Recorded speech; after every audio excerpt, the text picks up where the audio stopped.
So I was just filming a different video over kind of a different topic, and as I was trying to stumble over the words and talk about it, God literally just told me to share a different story. And I got goosebumps because it's literally like happening right now. Um, I never really shared this publicly, but I think it's time. And I'm so excited to share this with you guys. I don't know why I haven't done it sooner. Whew, guys, literally, whew. I literally have goosebumps all over me. I can't believe he just told me that. Like, can I just tell you how amazing it feels whenever you know that God speaks to you? And he literally just did like 5 seconds before I started this video. Thank you. Thank you, God. Okay, so what I want to share with you guys is how I really, my first experience, I feel like my first true and aha moment with Jesus. I'm going to try to keep the story short because this is going to be on my IGTV. I might post it on YouTube. I don't know. But this was a couple years ago. I'd say about 2.5 years ago. So it's still kind of recent. I was going through a very big breakup. If you guys didn't know, I was in a relationship for 4 years with an amazing person. But there was just still a lot of growing to do on both ends, and I definitely had a lot of spiritual growth, and I feel like God took me out of that relationship to kind of get me, you know, like, hey, focus on me, don't focus on anything else, focus on me. And that's important because it was after I got out of that relationship, I was struggling with anxiety, depression. I just didn't feel accepted. I didn't feel good enough. I didn't know what I wanted. I didn't know who I was anymore because I literally identified myself with that person. And when that person was removed, then I didn't know who I was. Like, I didn't know what my foundation was. And that's, you know, that's my own doing, by the way. You know, I definitely just was in love and just blinded because I didn't see so much of God's beauty and what he wanted for my life.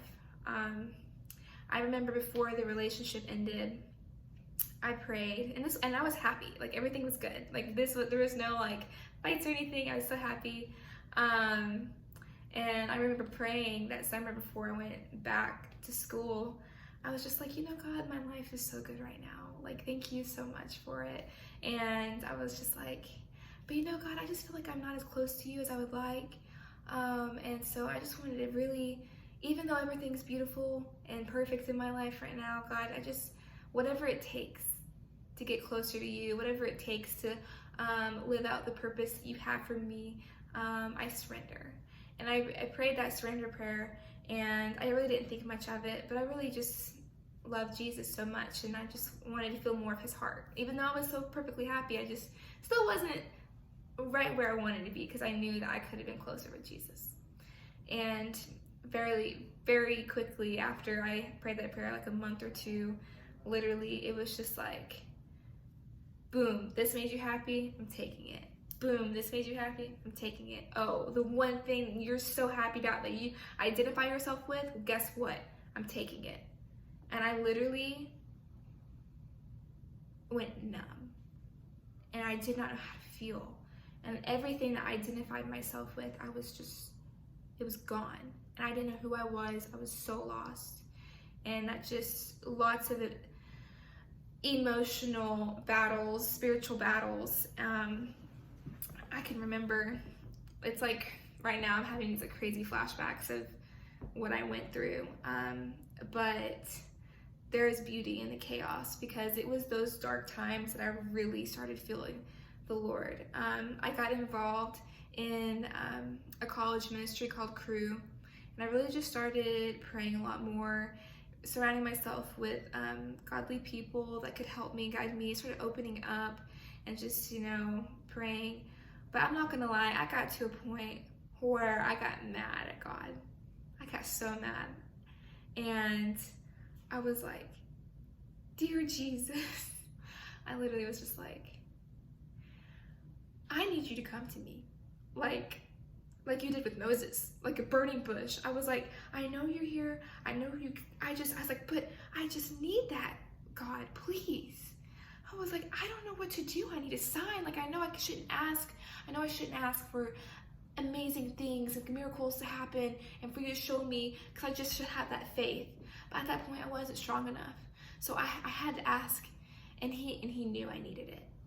And I would go on walks throughout the campus at night, kind of like a hopeless romantic movie, and I would just cry and just be so pity me. But I was in a dark place, and it was, I don't know, it was a super dark place I was walking. And as I was walking, I was just praying and crying and, you know, just asking, because it's like I could feel God, but I just didn't feel him. It was like he was this, but I just couldn't, you know, really connect. And then he just like was speaking to me, and then as I kept walking, I could just hear him more clearly in my mind. And it was like I was almost about to have a panic attack almost from being so upset and sad and hurt. And then it was like God literally put a flashback in my mind of the time I was so happy, and I prayed that prayer of surrender. He was like, you wanted me. You said to take everything so that you could have me, and here I am. And I realized, I was like, oh, I asked for this. And I was like, so this means that I'm getting closer to you? And then it like all clicked, and it was like a light was shining in my soul. And as the light was like shining in my soul, the like street lamp, the little street post lamps that light up at night, like came on. And granted, it was already dark. I didn't even know it was there. And it's like usually it came on whenever, you know, it sensed that the sun was going down, but it was just not working. It was like broken. And it was like right whenever I was walking up to it, it lit up. And I was like, whoa, was that you, God? And I really felt like it was. And then the next one I walked to, it lit up. And then the next one I walked to, it lit up. And I was like, where did these come from? Like, how are they coming on now? It's been dark for 4 hours. Like, what? And I was like, that was God. That was God, like, lighting my way, you know? I was in the darkness, and all I was doing was talking to him. And he was like, gave me a physical sign, like, it's me. And he did it again a couple of nights later. I was walking, and he said, look at that lamppost, that street light. And I looked, and it was kind of dusk. It really wasn't dark yet, but none of the lights were on. He said, look at that one. And I looked. He says, I hear you. And then it turned on.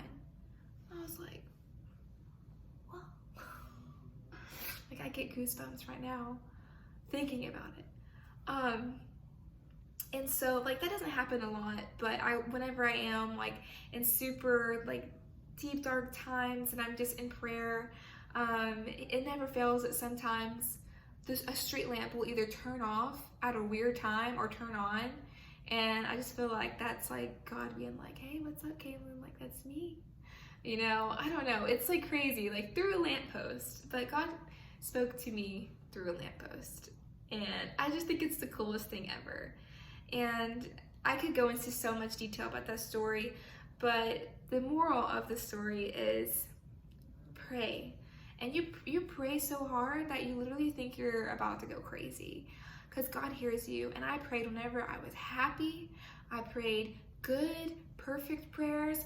I prayed mean, raunchy prayers, and I just gave it to him, because he'll accept anything as long as I'm communicating with him. And I realized even in my anger and hurt, I can go to him. I didn't have to be ashamed. And he listened.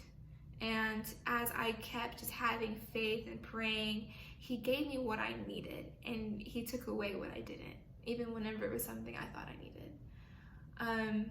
So I know we are in very, very trying times right now with COVID and, you know, the Black Lives Matter movement. And it's definitely, it's weighing heavy on so many hearts, and so many people are hurting and fighting for acceptance and answers and a sign. And I pray about it. And I pray for you guys, and I pray for myself and my family. And I encourage you to pray about it and to get with people in community and to trust that God hears you. And he may not answer you the way you want to be answered. You may ask for that sign and you might not ever get it. But I promise you, the closer that you get to him, the closer you lean on him and people that also know him, you will feel peace and you feel accepted. And it's so beautiful, and it does not mean you have to be perfect. It doesn't mean that you're going to be happy for the rest of your life and you're never going to have those dark moments. But there's just something so beautiful knowing that in those dark moments, that there's always going to be a light, and God's always going to have you, and he will come for you. You know, you will not be left behind if you just accept him and his love for you. And it's so easy, and the fact that it's so easy makes it so hard for us. Like men are so simple that it's freaking not simple, okay? So simple that it's extra. Well, some men are bougie. But yeah, I just want to share that, and I really hope that it resonated with your hearts and that you guys can take from this and apply it to your life and share this with friends that you think need to hear it and that it would help them, or family members. Yeah, thank you so much for listening if you made it through all 11 minutes and 49 seconds right now. Love you guys. Have a blessed day every day, and don't forget to sparkle on. Love you.